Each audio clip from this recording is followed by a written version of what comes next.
Assalamualaikum warahmatullahi wabarakatuh. Balik lagi nih dengan channelnya Kang Pras. Di video sebelumnya kita udah ceritain nih tentang awal mula ditemukannya air Zam-Zam dan awal mula komunitas pertama yang ada di Kota Mekah. Nah, sekarang kita mau cerita tentang bagaimana prosesnya Ka'bah ini dibangun. Ka'bah ini dibangun menjadi sebuah tempat yang disuruh oleh Allah Subhanahu wa taala untuk jadi tempat untuk beribadah haji. Nah, kan begitu. Nah, singkat cerita, Hajar alaihissalam dan Ismail tumbuh besar bersama dengan masyarakat dari Jurhum, ya kan, membangun suatu kota, membangun suatu komunitas yang besar di situ.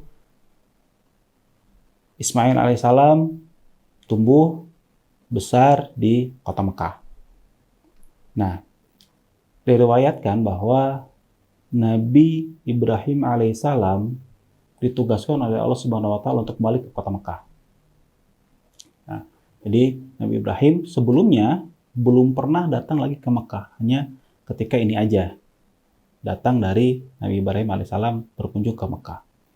Nah, kunjungan pertamanya ini Nabi Ibrahim alaihissalam datang ke kota Mekah, terus bertemu dengan istrinya Hajar, terus tanya, ya kan, Ismail di mana? Ismail udah menikah, kan udah punya rumahnya sendiri, jadi dia sudah misah sama ibunya, menikah dengan salah satu dari anak dari kepala suku di suku Jurhum gitu. Nah,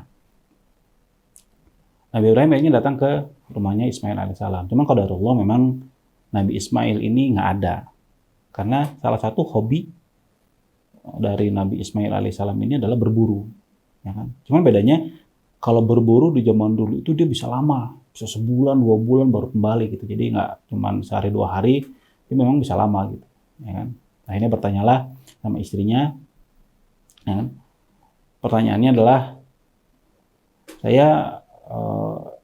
jadi istrinya ini nggak tahu bahwa yang datang ini Ibrahim, orang tua dari Ismail alaihissalam gitu, nggak tahu. Jadi bagaimana, pertanyaan dari Nabi Ibrahim ini adalah bagaimana keadaannya di sini, ya kan? Bagaimana keadaan kamu dengan Ismail alaihissalam gitu, ya kan? Walaupun waktu itu beda-beda pendapat bahwa Nabi Ismail ini sudah ada di usia kenabian atau belum. Nah, bagaimana nih, ya kan, keadaan kalian? Gitu. Nabi Ibrahim alaihissalam itu tanyalah, ya kan, sebagai orang tua kepada anaknya gitu, kepada menantunya. Nah, diceritakan bahwa menantunya ini memang kurang begitu memberikan jawaban yang memuaskan kepada Nabi Ibrahim alaihissalam. Jadi dia bilang bahwa ya kehidupan kami begini, kehidupan kami pas-pasan gitu, makan susah apa segala macam gitu, ya kan. Akhirnya Nabi Ibrahim alaihissalam berpesan kepada istrinya Ismail waktu itu, bilang bahwa sampaikan pesan kepada Ismail, ada orang yang datang kemari dan mencari beliau, ya kan, bernama Ibrahim alaihissalam, bernama Ibrahim.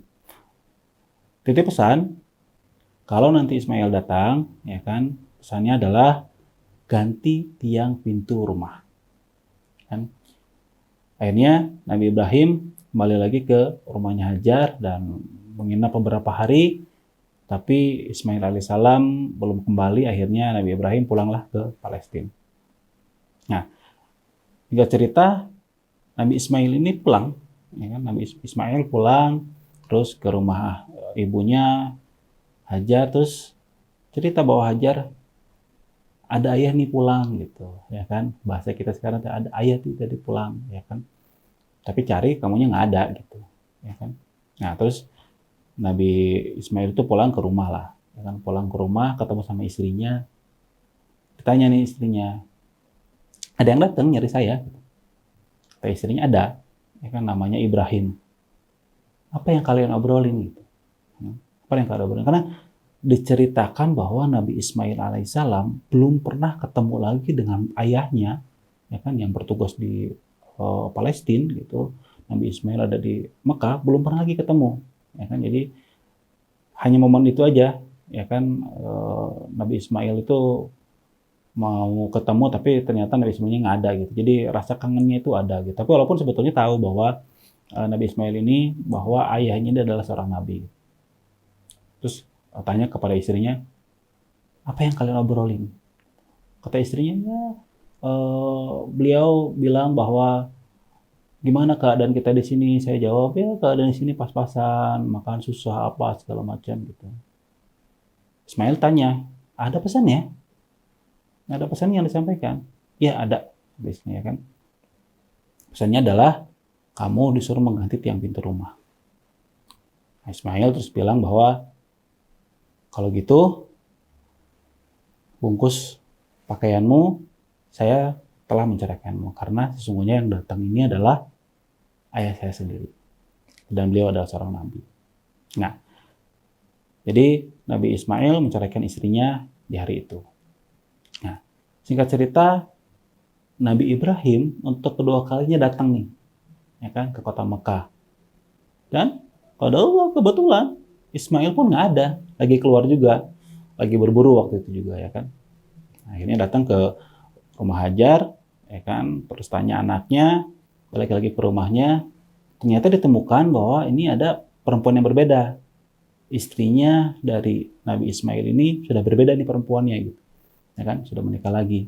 Tapi tidak disebutkan jedanya berapa lama nih dari kedatangan Nabi Ibrahim yang pertama ke Mekah dan yang kedua ini jedanya nih nggak diketahui berapa lama nih, ya kan? Tapi intinya adalah Nabi Ibrahim AS pernah datang satu kali dan pernah datang untuk kedua kalinya gitu. Nah, akhirnya datanglah ayahnya ini kangen mau ketemu anaknya gitu. Ternyata anaknya nggak ada juga, ya kan? Terus keluarlah pertanyaan yang sama gitu. Bagaimana nih keadaannya di rumah gitu. Gimana nih keadaannya gitu. Istri kedua dari Ismail alaihissalam ini dia lebih baik jawabannya daripada istri yang pertama. Jadi jawaban yang kedua ini adalah alhamdulillah hidup kami bercukupan, ya kan, kita senang di sini gitu. Jadi begitu. Jawabannya begitu. Nah, Nabi Ibrahim AS akhirnya berpesan bahwa kalau nanti Ismail datang, ya kan, titip salam kepada Ismail dan sampaikan pesannya adalah pertahankan tiang pintu rumahmu. Ya kan, akhirnya Nabi Ibrahim ini pulanglah ke rumah Hajar gitu. Nah, Ismail pulang, ya kan, terus dia tanya juga kepada istrinya, ya kan, ada yang datang? Ada, namanya Ibrahim. Ada yang kalian obrolkan? Ada, dan jawaban saya begini dan begitu. Apa pesannya? Pesannya adalah kamu disuruh untuk mempertahankan tiang pintu rumahmu. Nah, Nabi Ibrahim ini dari perjalanan kedua ke kota Mekah ini dia nggak pulang langsung ke Palestina. Jadi akhirnya Nabi Ibrahim alaihissalam dan Nabi Ismail ketemulah, ya kan. Walaupun ada beberapa perbedaan pendapat, ada yang bilang waktu itu Nabi Ismail sudah ada dalam masa-masa atau usia-usia kenabian gitu yang kita sama-sama tahu biasanya Allah Subhanahu wa taala akan memberikan peringkat nabi itu kan di umur ke 40 tahun. Dan akhirnya ketemu. Nah, ketika pertemuan ini ya kan ketemu kangen lah antara ayah dan anak, Nabi Ibrahim alaihissalam bermimpi lagi. Mimpinya adalah untuk menyembelih Ismail. Ya kan? Jadi Allah Subhanahu wa taala memang datangkan ujian yang hebat gitu kepada nabi-nabi memang ya kan. Dites memang kesabarannya. Baru juga ketemu nih, ya kan? Baru ketemu kangen gitu. Mimpi lagi disuruh untuk menyembelih anaknya. Ya kan? Akhirnya Nabi Ibrahim alaihissalam bilanglah kepada Ismail, terus saya bermimpi begini dan begitu, bagaimana pendapatmu? Ada yang bilang ketika Nabi Ibrahim alaihissalam mau menyembelih Ismail itu masih dalam kondisi atau masih usia-usia kecil gitu, ya kan? Tapi ini perbedaan pendapat yang lebih condong atau lebih dititik beratkan kepada usia dari Nabi Ismail alaihissalam ini memang sudah dalam beliau ini sudah dinobatkan jadi sebagai nabi gitu. Ya kan? Jadi Nabi Ismail ini memang sudah jadi nabi gitu.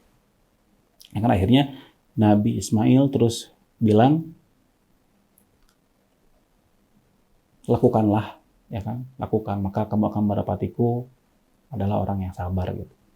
Jadi jawaban dari Nabi Ismail ini membuktikan bahwa kedewasaan jawaban dari Nabi Ismail ini sulit untuk dipahami kalau ini keluar dari mulut seorang anak kecil gitu. Kalau 7-10 tahun itu memang sulit untuk punya pemahaman atau kedewasaan yang bisa menjawab seperti itu.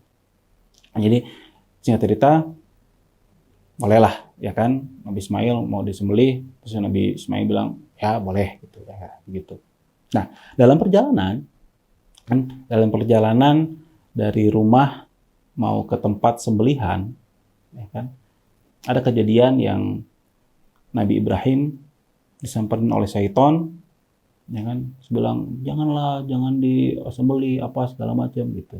Sama Nabi Ibrahim itu dilempar pakai batu kecil 7 kali, ya kan, baru dia pergi. Syaitan ini pergi, ya kan. Belum lama lagi melangkah, datang lagi nih setannya, ya kan, digoda lagi Nabi Ibrahim alaihissalam ini, ya kan. Akhirnya dilempar lagi, dan ini terjadi selama 3 kali gitu, ya kan. Akhirnya Nabi Ibrahim alaihissalam ini memang menidurkan Nabi Ismail. Jadi Nabi Ismail ini memang sudah pasrah gitu, ya kan, sudah pasrah mau disembelih, ya kan. Tuh, terus ditidurkan di satu batu gitu yang ada dalam mimpinya Nabi Ibrahim alaihissalam. Jadi ditempatkan di batu tersebut, ya kan.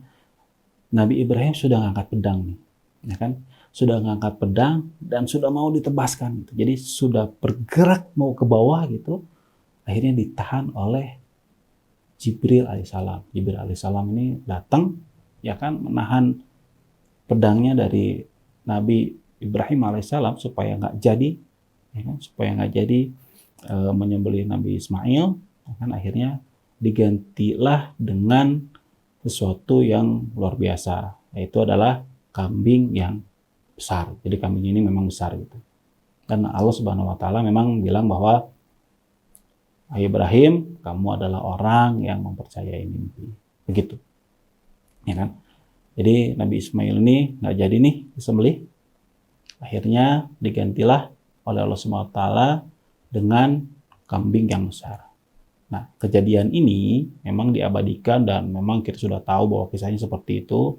Ini adalah kejadian ketika atau diabadikan oleh Allah Subhanahu wa taala, diabadikan oleh Allah Subhanahu wa taala menjadi satu ibadah yang biasa kita sebut dengan kurban ketika Idul Adha. Nah, berjalanlah waktu, Nabi Ibrahim alaihissalam ditugaskan oleh Allah Subhanahu wa taala untuk membangun Ka'bah, bangunan Ka'bah gitu. Jadi di Mekah itu ada satu bangunan Ka'bah dulu dibangun oleh Adam dan anaknya. Tapi ketika banjir bandangnya di zaman Nabi Nuh alaihissalam, semuanya ini hancur. Ya kan, termasuk Ka'bah ini hancur. Ya kan, cuman tersisa pondasinya aja. Jadi cuma pondasinya aja, dan itu pun tertutup oleh pasir karena sudah terlalu lama antara kejadian banjir dan mau dibangunnya lagi oleh Ibrahim alaihissalam. Dan akhirnya Nabi Ibrahim alaihissalam bersama anaknya Nabi Ismail membangun Ka'bah. Ini memang membangun Ka'bahnya hanya berdua aja gitu. Dulu bangunannya itu nggak seperti sekarang ya. Sekarang ada batu bata, terus dikasih semen gitu. Bangunannya kuat gitu. Ya kan, dulu hanya dari tanah liat, ya tanah liat, terus dikasih air gitu ya, kasih air terus dicetak terus disusun. Nah, terus disusun si tanah liatnya ini. Dan untuk menyambung antara tanah liat dan tanah liat yang lain itu dia cuma pakai air aja gitu, dibasahin lagi, tempel supaya nyatu, terus naik lagi gitu. Nah, untuk melihat satu bangunannya ini sudah rapih atau belum, maka Nabi Ibrahim alaihissalam mundur sedikit. Nah, mundur sedikit, terus ada ketemu satu pijakan, ya kan, untuk melihat ini bangunannya sudah rata belum ya gitu. Bangunannya sudah rata belum ya, terus dilihat gitu. Ya kan, yang dikenal pijakannya ini disebut oleh kita adalah Maqam Ibrahim. Nah, Untuk memperkuat bangunan ini, ya kan, Nabi Ibrahim alaihissalam ini memerintahkan atau menyuruh kepada anaknya, carilah suatu batu, ya kan, yang saya mau pakai buat menguatkan si bangunannya Ka'bah ini. Nah, Nabi Ismail alaihissalam akhirnya pergi mencari satu batu, terus dia bela satu batu, ya kan, diberikan kepada ayahnya. Nabi Ibrahim tanya, ini batunya dari mana, ya kan? Nabi Ismail bilang, ini dari Allah Subhanahu wa taala. Ya kan, akhirnya Nabi Ibrahim alaihissalam menempatkan batu itu di posisinya sekarang di bangunan Ka'bah, ya kan? Jadi yang kita kenal dengan batu Hajar Aswad, ya kan? Nah, batu ini memang Rasulullah SAW bilang bahwa dulunya berwarnanya putih, tapi karena dosa dari anak cucunya Nabi Adam, ya kan, jadi batunya berwarna hitam. Jadi memang dari dulu batunya itu sudah disimpan oleh Nabi Ibrahim alaihissalam di tempat yang sekarang, ya kan, sama persis di situ. Walaupun nanti ada satu kisah di mana bangunan Ka'bah ini pernah dipugar gitu, pernah direnovasi untuk dikuatkan lagi gitu. Di zaman Nabi Muhammad SAW, waktu itu Nabi Muhammad SAW memang belum diutus menjadi nabi. Nanti ada kisah sendiri nanti, ya kan. Akhirnya jadilah bangunan Ka'bah itu hanya berupa bangunan begitu, ya kan, berupa bangunan, terus ada satu batu yang kita sebut dengan Hajar Aswad. Dulu Ka'bah ini belum ditutup oleh kiswah. Kalau sekarang misalnya kita lihat Ka'bah ada satu kain gitu yang menutupi Ka'bah gitu. Nah, waktu itu belum ditutupin, ya kan, hanya berupa bangunan aja gitu, ya kan. Akhirnya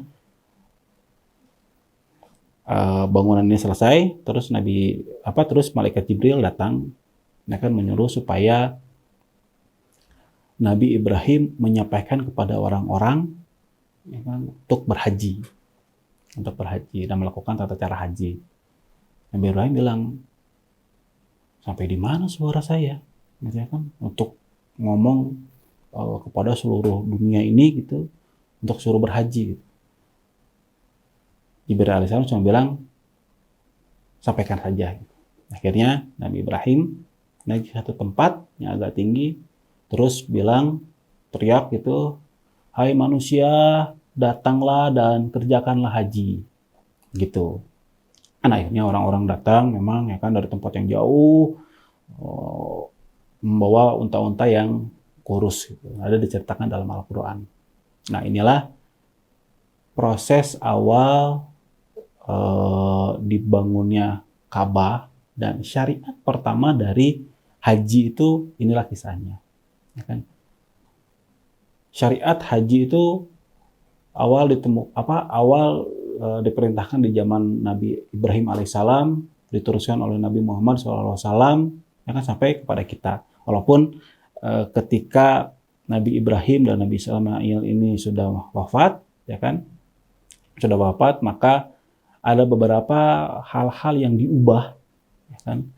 Talbiyahnya diubah, cara tawafnya juga diubah gitu, ya kan. Bajunya pun harus ada baju sendiri gitu, ya kan. Terus disimpan batu-batu di situ, batu-batu yang dibentuk menjadi patung yang kita tahu itu adalah berhala gitu.